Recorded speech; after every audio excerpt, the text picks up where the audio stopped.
এ বান্দা তুমি খেলা দেখে কি পরিমাণ মজা পাইছো? তুমি খেলা দেখে নাইচা নাইচা কি মজা পাই না?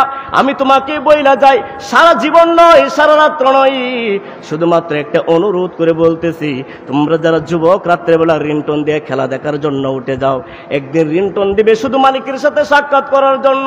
মোবাইলটার ভিতর রিংটোন দিবি, গভীর রজনীতে উঠবি, ঠান্ডা পানি দিয়ে ওযু করবি, যাই নামাজটা হাতে নিয়ে মসজিদের বারান্দায় চলে যাবে।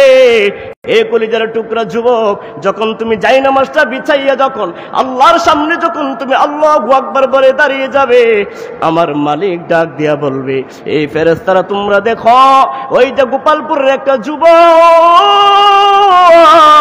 দেখছো গভীর রজনীতে ঠান্ডা পানি দিয়ে ওযু করে, ওই যে দেখছো আমার সামনে দাঁড়িয়ে গেছে, আল্লাহু আকবার বলে দাঁড়িয়ে গেছে, আত্মসমর্পণ করেছে। ফেরেশতাকে জিজ্ঞাসা করবে মালিক, বলবে ফেরেশতা, ওই বান্দাকে আমার জাহান্নাম দেখছে? বলবে না। আমার জান্নাত দেখছে? বলবে না। আমার ফুলসিরাত দেখছে? বলবে না। আমার মিজানের পাল্লা দেখছে? বলবে না। না, এ বান্দা তো এ মালিক, তোমার কোনো কিছুই ওই বান্দা দেখে নাই, জান্নাত দেখে নাই, জাহান্নাম দেখে নাই, ফুলসিরাত দেখে নাই, মিজানের পাল্লাও দেখে নাই। এবার আল্লাহ ডাক দিয়ে বলবে, ফেরেশতারে, যখন দুনিয়ার জমিনে আমি আদম সন্তান বানাই, তখন তোমরা না করেছিলে, বলেছিলে আদম সন্তান দুনিয়ার জমিনে মারামারি করবে, আদম সন্তান দুনিয়ার জমিনে খুন খারাপি করবে, অন্যায় বিচার করবে, কিন্তু ওই যে বান্দাটা নামাজ পড়তেছে, আমার ইবাদত করতেছে, ওই বান্দাটা কিন্তু আমার জান্নাত দেখে নাই, ওই বান্দাটা আমার জাহান্নাম দেখে নাই, ওই বান্দাটা আমার ফুলসিরাতের মিজানের পাল্লা দেখে নাই। এত ফেরেশতা জেনে রাখো, এমন কিছু বান্দা থাকবে দুনিয়ার জমিনে, অনেক অনেক বান্দার রাত্রেবেলা গান শুনবে, অনেক অনেক বান্দারা রাত্রেবেলা জুয়া খেলবে, নিশার আড্ডাখানায় পড়ে থাকবে। তার ভিতরে থেকে কিছু বান্দা এমন ভাবে তৈরি হবে, যারা লিয়াবলুয়াকুম আইয়ুকুম আহসানু আমালা, যারা আমল জমাকৃত করবে, আমলগুলা গভীর রজনীতে খুঁজে খুঁজে বের করে করবে। কলিজার টুকরা যুবক, আমার আল্লাহ ফেরেশতাকে ডাক দিয়ে বলবে, ফেরেশতারে যাও ওই বান্দার আমলনামাটা একটু খুঁজে দেখো। এবার ফেরেশতা ওই যুবকের আমলনামাটা খুঁজে দেখবে, আর আল্লাহকে ডাক দিয়ে বলবে, মালিক, তুমি যেই যুবকের এত প্রশংসা করলে, তুমি যেই বান্দার এত প্রশংসা করলে, ওই বান্দার আমলনামার ভিতরে শুধুমাত্র গুনাহ গুনাহ ছাড়া আর কিছু নাই। আমার আল্লাহ ডাক দিয়ে বলেন, ফেরেশতারে, এ ফেরেশতা, তুমি জানো, আমিও জানি, ওই যুবকের গুনাহ ছাড়া আর কিছুই নাই আমলের খাতার ভিতরে। তারপরেও আমি আল্লাহ তোমার থেকে জানতে চাইলাম, কিন্তু জেনে রাখো ফেরেশতা, ওই যে বান্দা যেই পরিমাণ গুনাহ করেছে, যে পরিমাণ গুনাহ অন্যায় অবিচার করেছে, আজকে আমার সামনে মাথা নত করেছে, ওই বান্দা যত পরিমাণ গুনাহ করেছে তার যে হাজার হাজার লক্ষ লক্ষ কোটি কোটি গুণ আমার মায়া আছে। কথা বলেন ঠিক কিনা? আমার আল্লাহ ডাক দিয়ে বলে, ফেরেশতা, তুমি জানো আমার একটা সিফতি নাম আছে গফফার, আমার একটা সিফতি নাম আছে রহিম, আমার একটা সিফতি নাম আছে রহমান। ইয়ে তো এ বান্দা জেনে রাখো, ওই যে বান্দাটা নামাজ পড়ছে, ইবাদত করছে, যে বান্দাটা আমার উপাসনা করেছে, জান্নাত জাহান্নাম না দেখে আমার পায়ে সিজদা দিয়েছে, ওই বান্দার আমলের জিন্দেগি আমি আমার গফফারের সিফত দিয়া, আমি আল্লাহ আমার রহমানের সিফত দিয়া, আমি আল্লাহ আমার রহিমের সিফত দিয়া ওই বান্দার সমস্ত গুনাহগুলো মাফ করে দিলাম। এ কলিজার টুকরা যুবক, এই জন্য মনে রাখো, দুনিয়ার জমিনে তুমি কান্না করবে, মায়ের জন্য তোমার কান্নার মূল্য দিবে না, তুমি তোমার স্ত্রীর জন্য কান্না করবে, তোমার মূল্য দিবে না, সন্তানের জন্য কান্না করবে, মূল্য দিবে না, দুনিয়ার সব কিছু বান্দা তুমি বান্দার জন্য করবে। কিন্তু বান্দা কোরআনের ভিতরে আল্লাহ পাক ঘোষণা করে বলেন, কুল ইন্না সলাতি ওয়া নুসুকি ওয়া মাহইয়ায়া ওয়া মামাতি লিল্লাহি রাব্বিল আলামিন।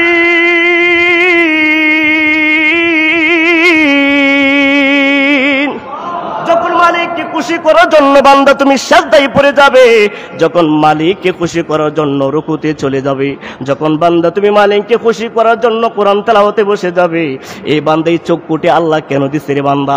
এই হাতগুলো বান্দা কেন দিছে? এই বান্দা এই পাগুলো আল্লাহ কেন দিছে? গুনাহ করার জন্য না রে বান্দা, করার জন্য জিহ্বাটা আল্লাহ দান করেছে। এ কথা বলা ঠিক কিনা? এই চক্ষুগুলা মালিক দান করেছে কোরআন তেলাওয়াত করার জন্য, এই হাতগুলো দান করেছে মসজিদ মাদ্রাসায় কাজে করার জন্য, এই পা গুলো দিয়েছে হেঁটে হেঁটে মসজিদে যাওয়ার জন্য, আল্লাহর ইবাদত করার জন্য। কিন্তু তুমি পায়ে হেঁটে হেঁটে যাত্রা গানে যাও, তুমি পায়ে হেঁটে হেঁটে সিনেমা হলে যাও, কথা বলেন ঠিক কিনা? তুমি ওই চক্ষু দ্বারা নগ্ন সিনেমা দেখতেছো, জবান দ্বারা তুমি গালিগালাজ করতেছো, এই ব্রেন দিয়ে তুমি খারাপ চিন্তা ফিকির করতেছো। এই বান্দা তুমি রাস্তাঘাটে একবার খুঁজা দেখো রে ভাই, তোমার মতো কত যুবক, তোমার মতো কত সুন্দর চেহারাওয়ালা বান্দা রাস্তাঘাটে দেখা যায়, কত সুন্দর চেহারা, কিন্তু খোঁজ নিয়ে দেখা যায় ওই লোকটা পাগল, কথা বলেন ঠিক কিনা? কিছুদিন আগে আমি গেলাম পাবনা শহরের ভিতরে মেন্টাল হসপিটালে গেলাম, অবিকল সুন্দর চেহারা, মনে করি না ওই লোকটা পাগল। তাকে আমি খোঁজ নিলাম, তোমার বাড়ি কোথায়? বললো কুড়িগ্রাম। কি করেছো? বলে মাদ্রাসার ছাত্র।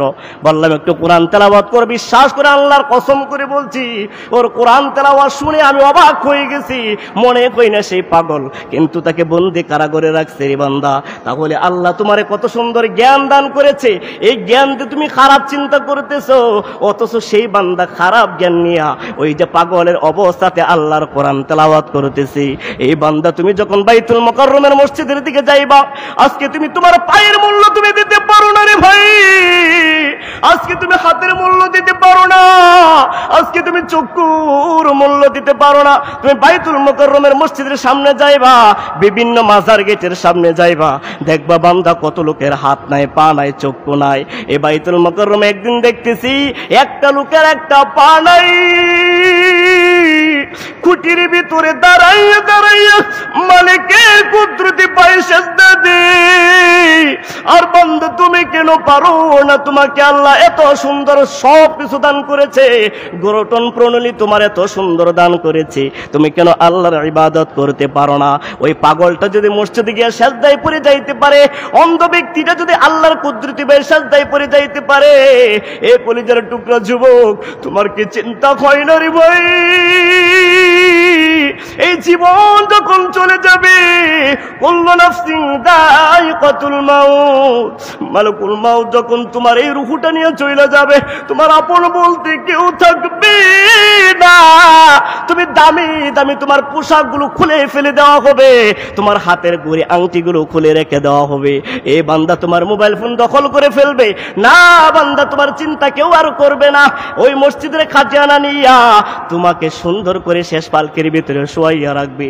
তোমার টাকা দিয়ে অর্জন করলা, কোটি কোটি টাকা দিয়ে বাড়ি করছো, ওই বাড়িতে তোমাকে আর এক সেকেন্ডেও রাখা হবে না। লক্ষ লক্ষ টাকা দিয়ে তুমি খাট পালং বানাইলা, ওই খাট পালং আর তোমাকে তোলা হবে না, তোমাকে মসজিদের খাটিয়ানা তো একটু তোলা হবে রে বান্দা। তুমি কি মনে করছো বারান্দার ভিতরে শোয়াইয়া তোমারে ফুলের বিছানা দিবে? তুমি কি মনে করতেছো নরম তোলার বালিশ দিবে? না না বান্দা, তোমাকে আর বালিশ দেওয়া হবে না, তোমাকে বারান্দার ভিতরে বালিশ ছাড়া শোয়াইয়া দেওয়া হবে। তোমার মাকে যদি জিজ্ঞাসা করা হয়, এত সুন্দর চেহারাওয়ালা সন্তানটা, এত দামি তোমার সন্তানটা, এত কিছু করলো দুনিয়ার জমিনে, তোমার সন্তানটারে এরকম ভাবে কেন শোয়াইয়া রাখছো? ভালো একটা কম্বল দাও, ভালো একটা চাদর দাও। তোমার মা বলবে না না, দামি কম্বল দেওয়া যাবে না, নষ্ট হয়ে যাবে, কথা বলেন ঠিক কিনা? সুন্দর চাদর দেওয়া যাবে না, নষ্ট হয়ে যাবে। নরম তোলার বালিশ দেওয়া যাবে না, নষ্ট হয়ে যাবে রে বান্দা। এই কলিজার টুকরা যুবক, তোমাদেরকে বলতেছি, পায়ে ধরে বলে যায় যুবক, কোন পথে হারতেছো, কোন পথে চলতেছো, কি দেখছো দুনিয়ার জমিনে, কি দেখছো? আমার আল্লাহ কোরআনের ভিতরে বলেন, ইয়া আইয়ুহাল ইনসানু মা গাররাকা বিরাব্বিকাল কারীম।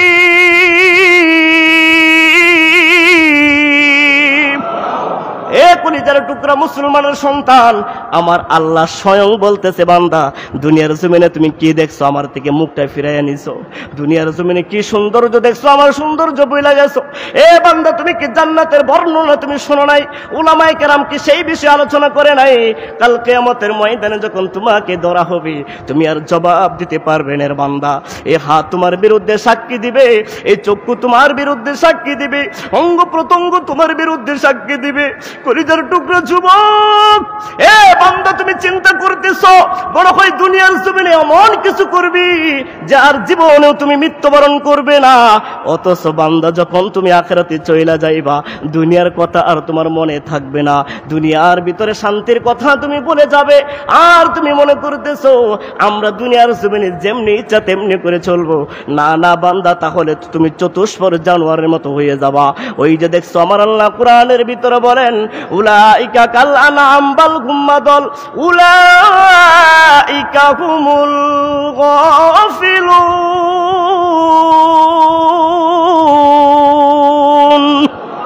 এই চতুষ্পর জানোয়ার তুমি আর আমি দেখতেছি গরু ছাগল, কিন্তু না রে এ আমার কলিজার টুকরা বাবা, তোমার বাড়িতে কয়েক ধরনের জানোয়ার আছে, তোমার বাড়িতে কয়েক ধরনের কুকুর আছে, কুকুরের চেয়ে নিকৃষ্ট কিছু জানোয়ার আছে।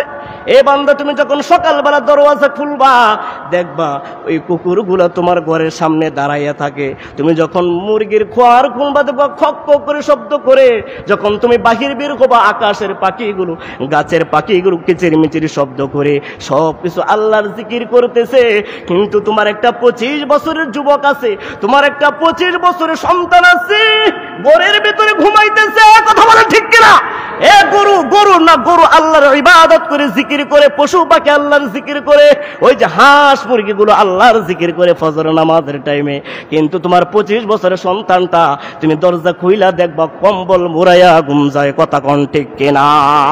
আল্লাহ পাক ওদেরকে বলেন উলাইকা কাল আনআম বাল হুম আদল। বাহিরে যে কুকুরটা দেখতেছো এই কুকুরটার মতো সন্তান তোমার দাবি হতে পারে নাই। কুকুর মালিকের কাছে দোয়া করে, ও মালিক আমাকে বেনমাজির মুখ দেখাইও না। কথা বলেন ঠিক কিনা? কুকুর আল্লাহর কাছে বলতেছে বেনমাজির মুখ আল্লাহ তুমি আমাকে সারাদিন দেখায়ও না। ওই কুকুর যদি আল্লাহর কাছে বেনমাজির জন্য এমন ভাবে দোয়া করে, এই বান্দা তুমি 25 বছর যুবক আল্লাহর ইবাদত করতে পারো না। এই বাবা তুমি মনে করতেছো শুধুমাত্র হুজুররাই জান্নাতে যাবে, তুমি মনে করতেছো হাফেজ সাহেবরাই মনে হয় জান্নাতে যাবে। না না বান্দা শোনো, আব্দুল্লাহ ইবনে মুবারক এক আল্লাহর বড় বুজুর্গ ছিল। এ বান্দা উনি দুনিয়ার জমিন থেকে ইন্তেকাল করেছে। আর কিছুদিন পর এক উলামায়ে কেরাম স্বপ্নের ভিতরে দেখতেছি ওই যে আব্দুল্লাহ ইবনে মুবারক জান্নাতের ভিতরে ঘুরতেছে। একবার আওয়াজ দেয়া বলি সুবহানাল্লাহ। আলেম জিজ্ঞাসা করছে, আব্দুল্লাহ ইবনে মুবারক আপনি তো ভাগ্যবান ব্যক্তি, আপনি বিশাল জান্নাতের অধিকারী, আপনি তো জান্নাত পেয়েছেন। আব্দুল্লাহ ইবনে মুবারক আলেমকে ডেকে বলতেছে, আলিম তুমি আমাকে দেখছো জান্নাতি হয়েছি, আমার মতো সৌভাগ্য আর কেউ নাই। কিন্তু তুমি জানো না আমার বাড়ির সামনে কি কামারের বাড়ি আছে, ওই কামারটা আমার থেকে একটা বড় জান্নাত পাইছে। একবার সুবহানাল্লাহ বলি।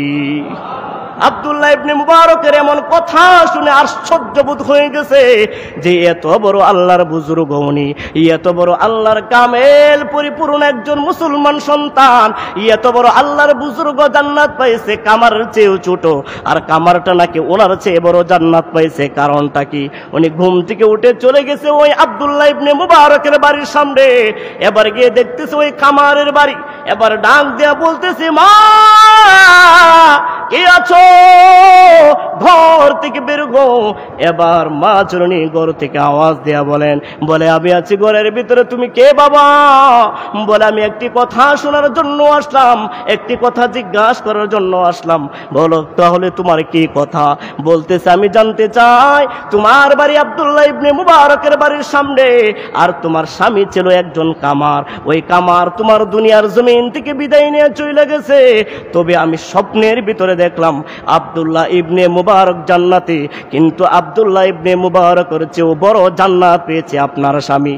ও মা আমি জানতে চাই আপনার স্বামী এমন কি আমল করেছে, এমন কি গোপন আমল যার দ্বারা আব্দুল্লাহ ইবনে মুবারকের মতো ব্যক্তির মতো তার চেয়ে বড় জান্নাত পায়? একটু কারণটা বলেন।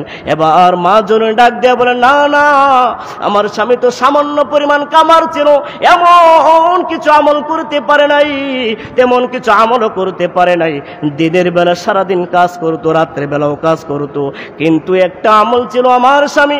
যখন আমার স্বামী হাতুড়ি দিয়া যখন দা কুড়াল বানাইতো, যখন দূর থেকে আজানের ধ্বনি শুনতো, যখন মুয়াজ্জিন আস-সালাতু খায়রুম মিনান নাওম বলে ডাক দিত, যখন হাইয়া আলাস সালাহ বলে ডাক দিত, তখন আমার স্বামী আর দেরি করতেন না, সাথে সাথে কুড়াল ফালাইয়া হাতুড়ি ফালাইয়া সাথে সাথে আল্লাহর ঘরে চলে যাইতেন। আর একটা আমল ছিল আমার স্বামী, প্রতিদিন দেখতাম আব্দুল্লাহ ইবনে মুবারক ঘরের ছাদের উপরে উঠে কোরআন তেলাওয়াত করতো, ইবাদত করতো, আর আমার স্বামী রাত্রে বেলা দা বানাইতো, কুড়াল বানাইতো। গরমের কারণে দিনের বেলা কাজ করতে পারতো না, রাত্রে বেলা যদি কাজ না করে তাহলে পেটে ভাত জুটবে না। এই জন্য আব্দুল্লাহ ইবনে মুবারকের আমল দেখে দেখে কান্না করতো আর মালিকের কাছে দোয়া করতো, মালিক তুমি যদি আব্দুল্লাহ ইবনে মুবারকের মতো আমাকে বড় লোক বানাইতা, তুমি যদি তার মতো আমাকে আলেম দান করতা, হেলেম দান করতা, তাহলে আমি অবশ্যই আল্লাহ আপনার সারা রাত্রে ইবাদত করতাম। এই বলে কান্না করতেছে। কান্না করে একদিন আমি দেখতেছি আমার স্বামী ওই এক জঙ্গলার ভিতরে কোনো এক নিরালায়, আমার স্বামীকে খুঁজে পাই না। হঠাৎ করে দেখতেছি আমার স্বামী আকাশের দিকে তাকাইয়া কান্না করতেছে। এই কলিজার টুকরা যুবক, ভালো করে শুনে নাও, তোমরা মনে করতেছ খানকার পীর সাহেবরাই জান্নাতে যাবে, তুমি মনে করতেছ পাগড়িওয়ালাই জান্নাতে যাবে, তুমি মনে করতেছ জুব্বাওয়ালাই জান্নাতে যাবে। না, এ বান্দা, কামারের গঠনটা ভালো করে শুনে নাও। ওই কামার ব্যক্তি ওই আব্দুল্লাহ ইবনে মুবারকের নাম ধরে ধরে মালিকের কাছে দোয়া করতেছে, মালিক আমি কামার, আমার মতো গরিব এলাকার ভিতরে কেউ নাই, এই জন্য আমি আপনার ইবাদত করতে পারি না। আব্দুল্লাহ ইবনে মুবারক সারা রাত আপনার কোরআন তেলাওয়াত করে, আপনার ইবাদত করে, কিন্তু আমি কামার হইয়া তা পারি না মালিক। কিন্তু কাল কিয়ামতের ময়দানে মালিক হাজার হাজার লক্ষ লক্ষ কোটি কোটি মানুষ থাকবে, তুমি তো অবশ্যই আব্দুল্লাহ ইবনে মুবারকরে আব্দুল্লাহ বইলা ডাক মারবা, তুমি তোমার বান্দা বইলা ডাক মারবা, আর হাজার হাজার মানুষ দেখবে আব্দুল্লাহ ইবনে মুবারক জান্নাতে যাইতেছে, অথচ আব্দুল্লাহ ইবনে মুবারকের বাড়ির সামনে আমি কামার কইয়া আমি জাহান্নামে চইলা যাব। আমাকে যদি কামার কইয়া ডাক মারো, আমি আর কি জবাব দিব রে মালিক? আমি তোমার কাছে একটা আবদার, ওই কাল কিয়ামতের ময়দানে লক্ষ লক্ষ হাজার হাজার মানুষের ভিতরে আমাকে আল্লাহ তুমি কামার কইয়া ডাক দিও না, আল্লাহ আমাকে তুমি গোলাম কইয়া ডাক মাইরো। এই বান্দা আল্লাহর কাছে এই আফসোসটা এত ভালো লেগেছে, এত ভালো লেগেছে, আমার আল্লাহ দয়া করে আব্দুল্লাহ ইবনে মুবারক করেছে, জান্নাত দান করেছে। ইয়া ইলাহি মুঝসে মুঝকো দূর কর, তাকে দেখো মুঝ মে তুঝকো এক নজর, ইয়া ইলাহি তো মেরা মাবুদ হাই, ইয়া ইলাহি তো মেরা মাশুক হাই। আল্লাহর ইবাদত করবে, আখলিস দীনকা ইয়াকফিকা আমালুল কলিল, সারা রাত আমল করা লাগবে না। ওই যে বললাম এশারের নামাজটা যদি জামাতের সাথে আদায় করতে পারো, আবার ফজরের নামাজটা যদি জামাতের সাথে শেষ করতে পারো, ওই মধ্যস্থান জায়গাটা তুমি যেই পরিমাণ ঘুমাইবে, সারা রাত্র আল্লাহ তাআলা ইবাদত দিয়ে ভরপুর করে দিবি।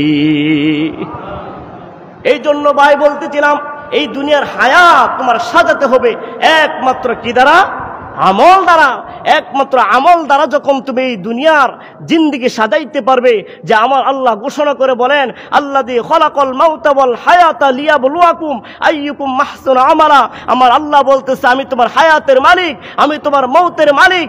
এত বান্দা তুমি আমল দ্বারা সুসজ্জিত করো, তুমি আমল দ্বারা প্রতিযোগিতা করো, অথচ দুই ভাই একে ঘরের ভিতরে খাবে, একই ঘরের ভিতরে চলবে, একই মাঠের ভিতরে খেলা চলবে, কিন্তু কাল কিয়ামতের ময়দানে এক ভাই ডান হাতে আমলনামা পাবে আর এক ভাই বাম হাতে আমলনামা পাবে। তার কারণটা কি জানেন? এক ভাই রাত্রে বেলা ঘুমাই, কম্বল মুড়াইয়া ঘুমাই, আর এক ভাই যখন গভীর রজনী হয় ঠান্ডা পানি দিয়ে ওযু কইরা তাহাজ্জুদের নামাজে দাঁড়ায়া যায়। কাল কিয়ামতের ময়দানে ওটা পার্থক্য হয়ে যাবে। ইন্নাল আবরারা লাফি নাঈমি ওয়া ইন্নাল ফুজ্জারা লাফি জাহিম।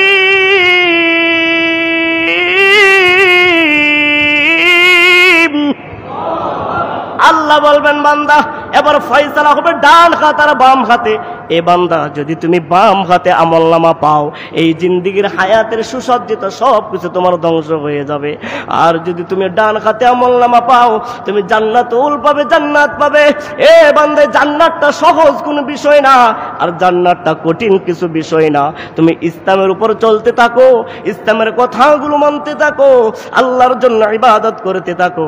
যে আমার আল্লাহ কোরআনের ভিতরে বলেন, কুল ইন্না সলাতি ওয়া নুসুকি ওয়া মাহইয়ায়া ওয়া মামাতি লিল্লাহি রাব্বিল আলামিন। তুমি নামাজটা যদি আল্লাহর জন্য পড়তে থাকো, তুমি কুরবানিটা যদি আল্লাহর জন্য হয়, যাকাতটা যদি আল্লাহর জন্য হয়, হজ করাটা যদি আল্লাহর জন্য হয়, তাহলে বান্দা তোমার এই সমস্ত আর টেনশন করা লাগবে না। কিন্তু এখন বর্তমানের সমাজ এমন হয়ে গেছে যে সামনে কুরবানি আসতেছে, বড় বড় দেখে কুরবানি কিনবে আর বলবে বাড়ির পিছনে ঠেকাইস না, এটা বাড়ির সামনের দিকে ডিগ্রা মার, ডিল মার, যেন মানুষ দেখে আমি সবচেয়ে বড় গরু কিনছি। কতক্ষণ ঠিক কিনা? এই যে কুরবানি সামনে আসতেছে, হ্যাঁ, বড় বড় গরু কিনে মানুষকে দেখানোর জন্য বাড়ির সামনে বড় ডিগ্রা দিয়ে তার রশি দিয়ে বেঁধে রাখবে, 1 সপ্তাহ 2 সপ্তাহ আগে কিনে রাখবে। মানুষ দেখবে অমুক মরল বাড়ি, অমুক খান বাড়ি, অমুক পাটুয়ারি বাড়ি, তার বিশাল বড় লক্ষ টাকা দিয়ে গরু কিনেছে, 2 লাখ টাকা দিয়ে গরু কিনেছে। এটা গরু কেনার ভিতরেই থাকবে, আখিরাতে আর যাবে না। আখিরাতে যাওয়ার জন্য একমাত্র আল্লাহকে সন্তুষ্টি করার জন্য কুরবানি করতে হবে। এই যে নামাজ পড়তেছি আমরা, হ্যাঁ, এখন আমরা নামাজ যদি এভাবে পড়ি যে আমি এলাকার মুরব্বী হয়ে গেছি, আমার দাড়িগুলো সাদা হয়ে গেছে, আমি যদি এখন মসজিদে না যাই মানুষ আমাকে মুরব্বী বলবে না, আমাকে দাম দিবে না, এই জন্য যদি মসজিদে এসে কপাল টেকায়, এই নামাজ কিয়ামত পর্যন্ত আপনি আদায় করলো, আল্লাহর কাছে সেজদার কোনো দাম নাই। কথা কোন ঠিক কিনা?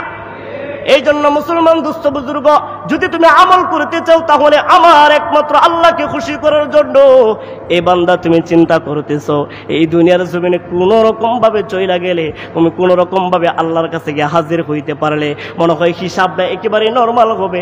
না না বান্দা, যদি উসিলা তোমার না থাকে, ইয়াকা না'বুদু ওয়া ইয়াকা নাস্তাঈন ইহদিনাস সিরাতাল মুস্তাকিম, এই পথটা যদি তোমার ভিতরে না থাকে, ইন্না হাদাইনাহুস সাবিলা, এই বান্দা এই পথ যদি তোমার ভিতরে না থাকে, তাহলে মনে রাখো এই দুনিয়ার জমিনে মৃত্যুটা তোমার একমাত্র ওই নিকৃষ্ট জানোয়ারের মতো। কথা কোন ঠিক কিনা?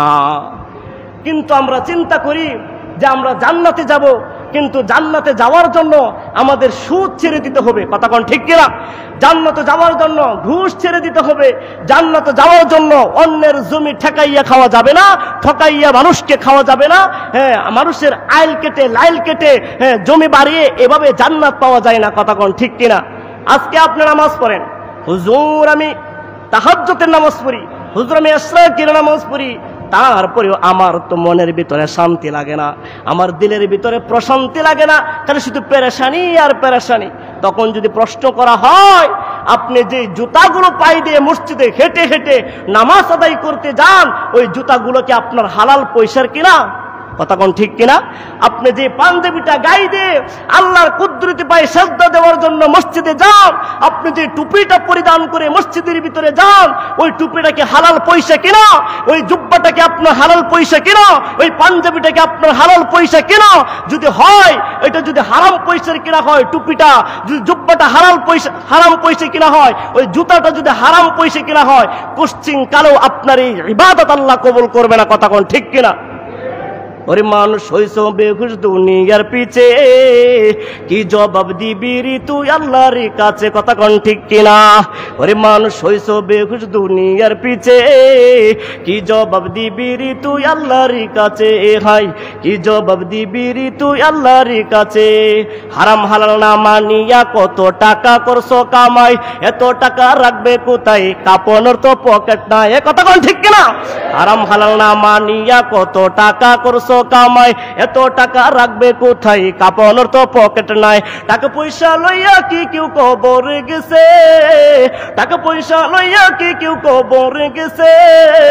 কি জবাব দিবি রে তুই আল্লাহর কাছে? হাই, কি জবাব দিবি রে তুই আল্লাহর কাছে? কথা কোন ঠিক কিনা? এগুলা যদি আমি চিন্তা করি তাহলে ইবাদতের সঠিক পথ আমি খুঁজে পাবো, সঠিক মগজ আমি খুঁজে পাবো। এ ভাই, যেমন ইচ্ছা তেমন করে ইবাদত করা যাবে না। ইবাদতের নিয়ম আছে, উসুল আছে, কথা কোন ঠিক কিনা? নামাজের সময় আছে, নামাজের হারাম সময় আছে, নামাজের হালাল সময় আছে, কথা কোন ঠিক কিনা?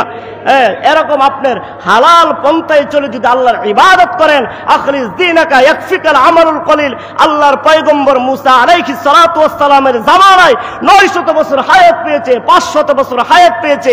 ওই সমস্ত কম জাতিরা আল্লাহর পয়গম্বরকে জিজ্ঞাসা করলেন, ইয়া আল্লাহর পয়গম্বর মুসা, আমরা শুনেছি আখিরি জামানার পয়গম্বর উম্মতগুলো একমাত্র হায়াত আসবে 60 থেকে 70 বছর, 80 বছর। তাহলে তারা কি করবে দুনিয়ার জমিনে? কি আমল করবে, কি জিন্দেগি করবে, কি বন্দেগি করবে, কি অট্টালিকা বানাবে? সব তো তার হায়াতের অল্পর ভিতরে কি করবে তারা? আমরা তো 500 বছর হায়াত পেয়ে অত কিছু করতে পারলাম না, আমরা 600 বছর হায়াত পেয়ে অত কিছু করতে পারলাম না। আমার পয়গম্বর ডাক দেয়া বলেন, হে কওম, তোমরা জেনে রাখো, ওই উম্মতি মুহাম্মদকে আমার আল্লাহ এমন একটি রাত্র দিয়েছে, এমন একটি মাস দিয়েছে, এমন একটি রজনী দিয়েছে, যে রজনীতে যদি ইবাদত করে আল্লাহর কাছে 1000 মাসের চেয়ে উত্তম সব আল্লাহ দান করে, বলি সুবহানাল্লাহ। এমন একটি মাস দিয়েছে, একটি নফল ইবাদত ওয়াজিবের সমতুল্য হয়ে যা, একটা ওয়াজিব ফরজের সমতুল্য হয়ে যা, একটা ফরজ 70টা ফরজের সমতুল্য হয়ে যা। ওই মাসটা তুমি পাও নাই, ওই রজনীটা তুমি পাও নাই। এই জন্য আখির মুহাম্মদের উম্মতগুলো আখলিস দীনাকা ইয়াকফিকাল আমালুল কলিল, এই হাদিসের উপর আমল করে যারা জিন্দেগি গঠন করতে পারবে, দুনিয়ার জমিন থেকে মুখ ফিরাইয়া নিতে পারবে, দুনিয়ার মোহাব্বতকে ডিলিট করতে পারবে। আজকে আমার যুব সমাজ একেবারে নষ্টর পথে চলে যাচ্ছে। আজকে মুরব্বিকে মানতে চাই না, আজকে উস্তাদকে মানতে চাই না, এক মোবাইল নামে যন্ত্রণা দিয়া আমার যুবক সমাজকে নষ্ট করে দিছে, কথা কোন ঠিক কিনা? রাস্তা দিয়ে হাঁটতেছে যুবক, মুরব্বি চলে যাইতেছে, সে গেমস খেলতেছে, সালামের খবর নাই, কথা কোন ঠিক কিনা? নিজের উস্তাদ চলতেছে রাস্তা তোমার চোখের সামনে দিয়ে, সে খেলায় মগ্ন, সে গেমস নিয়ে মগ্ন, সে গান নিয়ে মগ্ন, সালামের খবর নাই। আবার যদি একটু শাসন করা হয়, তুমি এখানে কেন মোবাইল টিপতেছো রাস্তায়, তুমি বাড়িতে যাও, তখন চোখ রাঙে আবার উস্তাদের দিকে তাকায়, কথা কোন ঠিক কিনা? এ যুবক ভাই, এই হায়াতের জিন্দেগি আজকে শক্তি আছে তোমার। এরকম একটা প্রবাদ বাক্য ছিল যে বাজারের ভিতরে যে কুকুর শক্তিশালী ছিল, তার ভয়ে অন্য কুকুররা বাজারে ঢুকতে পারে না। একটা সময় এসে গেছে যখন কুকুরের শক্তি ছিল না, তখন তার বলার কোনো শক্তি ছিল না, তার কুকুরকে অন্য কুকুরকে দৌড়ায় নেওয়ার শক্তি ছিল না। ঠিক একদিন তোমার এরকম পরিণত হয়ে যাবে।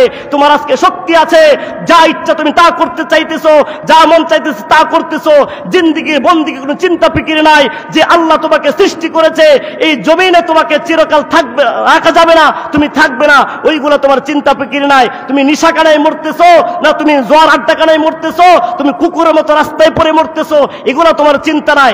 না না না, তুমি মুসলমানের সন্তান হতে পারো না। একবার চিৎকার মেরে বলেন ঠিক কিনা? বিশেষ করে আমরা যুবক সমাজ যখন দেখি ইহুদি খ্রিস্টান দালালদের পতাকা উড়াইয়া মিছিল করে, যখন আর্জেন্টিনা ব্রাজিলের খেলা আসে, তখন যখন মুসলমান সন্তান কইয়া ল্যাংটা হইয়া জাইঙ্গা পইরা নাচতে থাকে, তখন আমার বিশ্বাস হয় না ওরা মুসলমানের সন্তান, কথা বল ঠিক কিনা? এটা হলো বাংলাদেশের একটা আশ্চর্যবোধক একটি কাজ। গোল দেয় সে আর্জেন্টিনার দিকে, ব্রাজিলের দিকে, আর বাংলাদেশ থেকে সে নাইচা নাইচা মাথা খারাপ করে দেয়, কথা বল ঠিক কিনা? এটা মুসলমানের সন্তানের কাজ হতে পারে না। আমার বাবাজি, কলিজার টুকরো বাবা, তোমার সন্তান কখন আসে বাড়িতে, তোমার সন্তান কোথায় যায়, ওটা তোমার কর্তব্য, তোমার দায়িত্ব, তোমার এটা খোঁজ দেওয়া। কিন্তু আমার সন্তান বাড়িতে আসতেছে রাতের 12টায়, আবার কোথায় যায় এগুলো কোনো খবর নাই। তখন আমরা যখন সন্তান বাবার গলা কাটে, যখন লাথি মেরে বৃদ্ধাশ্রমে পাঠায়, তখন বলে আল্লাহ আমার সন্তানটারে মানুষ বানাইছে না, কথা কোন ঠিক কিনা? আরে ভাই, মানুষ তো আপনার বানাতে হবে, আপনার সঠিক দিশা বানাতে হবে। আজকে আমাদের যে অবস্থাতে চলতেছে, যে শিক্ষা প্রতিষ্ঠানের দিকে তাকাইলে, যে সমাজের দিকে তাকাইলে শুধুমাত্র অশৃঙ্খল শিক্ষার ব্যবস্থাতে শিক্ষা নেওয়ার কোনো কিছু নাই, কথা কোন ঠিক কিনা? আজকে আপনার আমার সন্তান নষ্ট হয়ে যাচ্ছে ব্যাঙের লাফ খেলে, আপনার সন্তান নষ্ট হয়ে যাচ্ছে সাইকেল চালিয়ে, আপনার সন্তান হেডমাস্টার থেকে আপনার সন্তান ট্রেডিং ফেরিওয়ালা শিখতে গিয়ে আপনার সন্তান হচ্ছে বরখাস্ত হচ্ছে। আর সন্তানকে যদি কোরআনের শিক্ষায় শিক্ষিত করে সন্তানকে জাতির মেরুদণ্ড করতে চান, তাহলে কোরআনের শিক্ষার কোনো বিকল্প নাই, কথা কোন ঠিক কিনা? মুহতারাম দুস্থ বুজুর্গ, আপনার সন্তান মানুষ হওয়ার দায়িত্ব আপনার। যখন আপনার সন্তানের বয়স থেকে 8 বছর, আপনার সন্তানের বয়স থেকে 5 বছর, আপনার সন্তান দুনিয়ার কোনো কিছুই চেনে না, দুনিয়ার কোনো কিছুই বুঝে না, আপনার সন্তানকে সকালবেলা যখন মুয়াজ্জিন যখন আযান দেয়, ইমাম সাহেব যখন নামাজ পড়ে মসজিদে বের হয়, তখন আপনার সন্তান দেখা যায় আপনার সন্তান স্কুলের ব্যাগ নিয়ে কোচিং সেন্টারে যায়, ইংলিশ মিডিয়ামে যায়। না না, মুসলমানের দেশে, ওই বাংলাদেশের ভিতরে যেখানে সূর্য ডুবে আল্লাহু আকবার বলে, যেখানে সূর্য উঠে আল্লাহু আকবার বলে, ওই দেশের সন্তান ইংলিশ মিডিয়ামে ফজর পড়ে পড়তে পারে না। কুরআন হাতে দিয়ে বক্তব্য যেতে হবে, কথা কোন ঠিক কিনা? আপনার সন্তানকে রাসূলকে চিনাবেন না, আপনার সন্তানকে আল্লাহকে চিনাবেন না, আপনার সন্তানকে হারাম হালাল চিনাবেন না, আপনার সন্তান দ্বারা আপনি কোনো কিছু কল্পনা করতে পারেন না। শুধুমাত্র এতটুকু বিশ্বাস রাখেন, আপনার সন্তান যখন বিয়ে করবে, আপনার বৌমা ঘরে আসবে, উপহার হিসাবে 2 জোড়া পায়ের লাথি পেয়ে তুমি আপনার বৃদ্ধাশ্রমে যেতে হবে, কথা কোন ঠিক কিনা? সুতরাং দুস্থ বুজুর্গ, আমি বলতে চাই না কোনো শিক্ষা প্রতিষ্ঠানকে হে প্রতিপন্ন করে কথা বলতে নাই, কিন্তু আমি এটা শুধু আপনাদের কাছে থিওরি দিয়ে যাই যে আপনার সন্তানকে আপনি আজকে স্লোগান দিয়ে শিখাচ্ছেন শিক্ষাই জাতির মেরুদণ্ড। হ্যাঁ, আমি ওই স্লোগানে একমত, তবে শুনতে হবে, বুঝতে হবে ওই শিক্ষাই জাতির মেরুদণ্ডটা কি। একমাত্র সন্তানকে কোরআনের শিক্ষায় শিক্ষিত করে জাতির কাছে মেরুদণ্ড করে গড়ে তুলতে হবে, কথা কোন ঠিক কিনা? তাহলে সন্তান আপনাকে মানবে, সন্তান আপনাকে বুঝবে যে আপনি বাবা, সন্তান আপনি বুঝবে যে আপনি মা। এতএব সন্তানের দায়িত্ব আপনার হাতে। আজকে যুব সমাজ একেবারেই পথভ্রষ্ট হয়ে যাচ্ছে, উস্তাদ মানে না, আলেম সমাজ মানে না, মুরব্বী মানতেছে না, একমাত্র শাসনের কারণে, কথা কোন ঠিক কিনা? আপনার সন্তানকে আপনি রোজা রাখান না, চেহারা নষ্ট হয়ে যাবে। আপনার সন্তানকে ফজরে নামাজ পড়ান না, চেহারা নষ্ট হয়ে যাবে। আপনার ছেলেকে আপনি মক্তবে পাঠান না, আপনার ছেলে ব্রেন নষ্ট হয়ে যাবে। না না, এই সব করে করে তার জিন্দেগির হায়াতের সব কিছুই নষ্ট করে দিলেন, কথা কোন ঠিক কিনা? এই জন্য মুহতারাম বুজুর্গ, এই যে এখানে মহা দূর থেকে দূরান্ত থেকে আপনারা আগত মেহমানগুলো আসছেন, উলামায়ে কেরাম বিভিন্ন সময় এখানে কথা বলে। এই মিম্বরটা সাধারণ কোনো মিম্বর না, এই মিম্বরটা দুনিয়ার কোনো মিম্বর না। এই মিম্বর রাসূল আকরাম সাল্লাল্লাহু আলাইহি ওয়াসাল্লাম খুতবা প্রদান করেছে। এই মিম্বরে বসে উলামায়ে কেরামরা, সাহাবায়ে কেরামরা এখানে সত্যের কথা বলেছে। তবে এই মিম্বর যতদিন থাকবে, মুসলমানের আল্লাহ বললেন যতদিন থাকবে, কিয়ামত পর্যন্ত তারা সত্যের কথা, সত্যের বাণী উম্মতের দ্বারে পৌঁছায় দেবে, কথা কোন ঠিক কিনা? রাসূল আকরাম সাল্লাল্লাহু আলাইহি ওয়াসাল্লাম বলেন, বাল্লিগু আন্নি ওয়ালাউ আয়া, আমার পক্ষ হতে একটি বাণী হলেও তোমরা উম্মতের ধারে ধারে পৌঁছায়া যাও। এতএব আমার ধর্মপ্রাণ মুসলমান ভাইদের কাছে আকুল আবেদন, আপনাদের সন্তানকে প্রথমে কোরআনের শিক্ষায় শিক্ষিত করুন। আপনার সন্তানকে আমি বলি নাই যে ইঞ্জিনিয়ার বানান না, আপনার সন্তানকে আমি বলি নাই ব্যারিস্টার বানানোর দরকার নাই, মন্ত্রী বানানোর দরকার নাই। আপনার সন্তান ব্যারিস্টার হবে, মন্ত্রী হবে, ডক্টর হবে, ডাক্তার হবে, ইঞ্জিনিয়ার হবে, কোনো বাধা নাই। কিন্তু আপনার সন্তান যদি কোরআনের শিক্ষায় শিক্ষিত না হয়ে ইঞ্জিনিয়ার হয়, ডাক্তার হয়, উকিল হয়, ব্যারিস্টার হয়, আপনার সমাজে মসজিদ মাদ্রাসা পছন্দ করবে না, উলামায়ে কেরাম পছন্দ করবে না, আপনার মাদ্রাসায় মাহফিল করতে পারবেন না, ওয়াজ মাহফিল নামে আজকে কোরআনের আলোচনাকে বন্ধ করে দিবে, কথা কোন ঠিক কিনা? আর যদি সন্তানকে কোরআনের শিক্ষায় শিক্ষিত করতে পারেন, সর্বপ্রথম হায়াতের জিন্দেগির তার ভিতরে 10 বছর হায়াতের ভিতরে যদি তাকে কোরআনের শিক্ষায় শিক্ষিত করতে পারেন, কোরআনটা শিখাইতে পারেন, আপনার ছেলে ডাক্তার হবে, ইঞ্জিনিয়ার হবে, যা কিছু হওয়ার দরকার হবে। কিন্তু এটা বিশ্বাস রাখেন, আপনার সন্তান আলেমদের বিরুদ্ধে কথা বলবে না, মসজিদের বিরুদ্ধে কথা বলবে না, কোরআনের বিরুদ্ধে কথা বলবে না। একবার আওয়াজ দিয়ে বলেন ঠিক কিনা?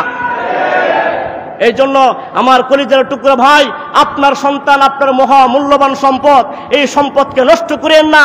কিছুদিন আগে এক ঘটনা দেখলাম, যুবকের অশৃঙ্খলের কারণে নিজের পিতা 85 বছর বয়স, ওই পিতা নিজের সন্তানকে কোড়াল দিয়ে কুপিয়ে মেরেছে। এইটা বাংলাদেশের ঘটনা। তাহলে বোঝা যায় এই সমাজ নষ্ট করেছে মাত্র এই ফোন, কথা কোন ঠিক কিনা? এই সমাজ নষ্ট করেছে আজকে আমাদের বিবেক, আজকে আমাদের বিবেক দিয়া। আজকে দেখেন এই যুবকগুলা, এখানে 10টা যুবক যদি দাঁড়া করান, তাহলে একটা যুবক সূরা সুন্দর করে বলতে পারবে না, সূরা ফাতিহাও বলতে পারবে না, কথা কোন ঠিক কিনা? কিন্তু একটা নুরানি মাদ্রাসার ছাত্র, মাত্র 5 বছর 6 বছর বয়স, ওকে দাঁড়া করায় দিবেন, সে সুন্দর করে বিসমিল্লাহ আউযুবিল্লাহ বলে সূরার নাম বলে শেষ পর্যন্ত দোয়াল্লিন পর্যন্ত শুদ্ধ সহকারে সুন্দর করে শোনায় দিবে, কথা কোন ঠিক কিনা? যে সন্তানের অন্তরে কোরআন ঢুকবে সেই সন্তানের অন্তরে ওলামায়ে কেরামদের মহাব্বত ঢুকবে, যে সন্তানের অন্তরে কোরআন ঢুকবে তার অন্তরে আল্লাহর ভয় ঢুকবে, যে সন্তানের অন্তরে কোরআন ঢুকবে তার অন্তরে রাসূলের মহাব্বত ঢুকবে। কথা কোন ঠিক কিনা?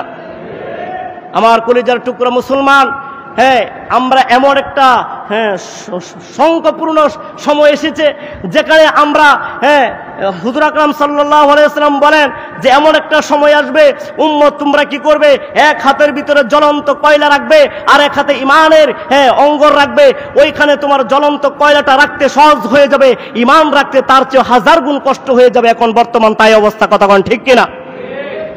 ইমান কি জিনিস আমরা এখন বুঝি না। ইমান বলতে কি বুঝাই? যে দাদা মাথায় টুপি দিছে, বাবা মাথায় টুপি দিছে, এই জন্য আমিও টুপি মাথায় দেয়া ওই গোপালপুর 201 গম্বুজ মসজিদে থেকে নামাজ পড়ি, এটা আমার মুসলমান। কথা কোন ঠিক কিনা? কিন্তু না, এটা মুসলমান না। যদি মুসলমান হতে হয় তাহলে অন্তরে মুসলমানিত্ব থাকতে হবে। যদি মুসলমান হতে হয় ইহুদি খ্রিস্টানদের চালচলন বন্ধ করতে হবে। যদি মুসলমান হতে হয় তাহলে তাদের কালচার বন্ধ করতে হবে। তাদের এই যে আমাদের কলিজার টুকরা মা বোনরা যে সিরিয়াল নিয়ে ব্যস্ত থাকে, ভারতের চ্যানেলগুলো নিয়ে ব্যস্ত থাকে আর পরকে শিখতে থাকে, এগুলো যদি বন্ধ না হয় ততক্ষণ পর্যন্ত আপনি পূর্ণ মুসলমান হতে পারবেন না। কথা কোন ঠিক কিনা? এই জন্য দুস্থ বুজুর্গ, আপনার ঘরে কি আছে জানা নাই। ছোটবেলা যখন আমাদের দাদাজিরা যখন দেখতো ছোট ছোট বাচ্চারা কান্না করে, তখন তাদেরকে কুলে নিয়ে বেলালের গজল শোনাইতো, মা ফাতেমার গজল শোনাইতো, নবীজির গজল শোনাইতো। কিন্তু এখন এমন একটা ডিজিটাল মা আসছে ঘরে, এমন একটা ডিজিটাল সময় আসছে ঘরে যে সন্তান কান্না করলে সন্তানকে ডাইকে নিয়ে মোবাইল ডাই বলে বাবা কার্টুন দেখো। কথা কোন ঠিক কিনা? নিজের মা ডাইকে ডাইকে সন্তানরে কার্টুন দেখাইতেছে, গোপাল বার দেখাইতেছে, নাচ গান দেখাইতেছে। ওই সন্তানকে আপনার কথা বানবে বড় হলে? এই সন্তানকে আপনি তো ছোটবেলা 3 বছর বয়সে তাকে আপনি সবকিছু শিখাই দিচ্ছেন, তাকে চেনাইয়া দিচ্ছেন, কিন্তু না, আপনি মা এখন সময় দিতে পারেন না। সন্তানকে গান শিখার মতো লিপ্ত করে দিয়েছেন, আপনি আপনার সিরিয়াল দেখতেছেন, সন্তান মোবাইল টিপতেছে, এটা আমরা নিজের চোখে দেখতেছি এখন। কথা কোন ঠিক কিনা?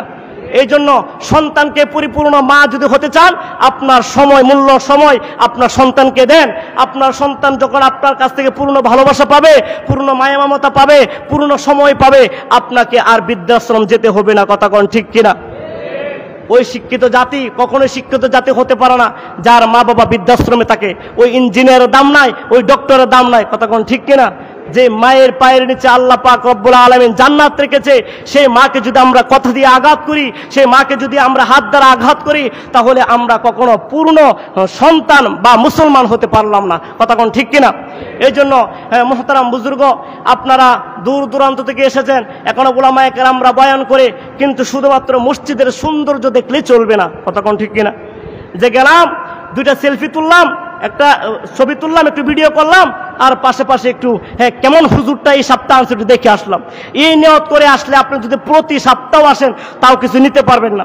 আর যদি কষ্ট করে এসে এতটুকু সবক নিতে পারেন যে উলামায়ে কেরাম আসবে, যে কোনো একটা সবক আমি ঘরে নিয়ে আসবো, যে কোনো একটা সুন্নতের কথা আমি ঘরে চালু করব, যে কোনো একটা কথা আমি ইসলামিক আয়োজন আমি ঘরের মধ্যে তৈরি করব, তখন একটা সবক নিয়ে যখন আপনি বাড়িতে যাবেন তখন আপনি সব কিছু ঘরের ভিতরে সুন্নত মোতাবেক হবে। আর আপনারা মনে করতে চান যে সুন্নত পালন করলে মনে হয় ঘর বাড়ি ছেড়ে দিতে হবে, সুন্নত পালন করলে ব্যবসা ছেড়ে দিতে হবে। না না না, আপনি জিকির ঢুকাইয়া দেন ব্যবসার ভিতরে, আপনার ব্যবসা উন্নত হয়ে যাবে। সুন্নত ঢুকিয়ে দেন, আপনার আদর্শ সুন্দর হয়ে যাবে। আপনার নিজের ভিতরে সুন্নত পরিবেশন করেন, আপনি নিজে দামি হয়ে যাবেন। কথা কোন ঠিক কিনা?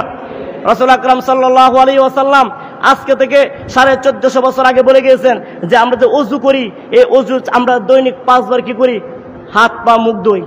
আর কিছুদিন আগে করোনা হয়েছে, কয়েক বছর আগে ডাক্তারের কথা শুনে যে পরিমাণ হাত মুখ ধুইছেন, এই কথা তো আমার পয়গম্বর 1450 বছর আগেই বলছে যে 5 বার ওযু করো, তাতে তোমার স্বাস্থ্য সম্পর্ক তোমার ভালো থাকবে। কিন্তু এই হুজুর সাল্লাল্লাহু আলাইহি ওয়াসাল্লাম কথা মানে সুন্নাত পালন হয়ে যাবে, আর ডাক্তারের কথা মানলে স্বাস্থ্য ভালো হয়ে যাবে, এতটুকুই পার্থক্য। কথা কোন ঠিক কিনা?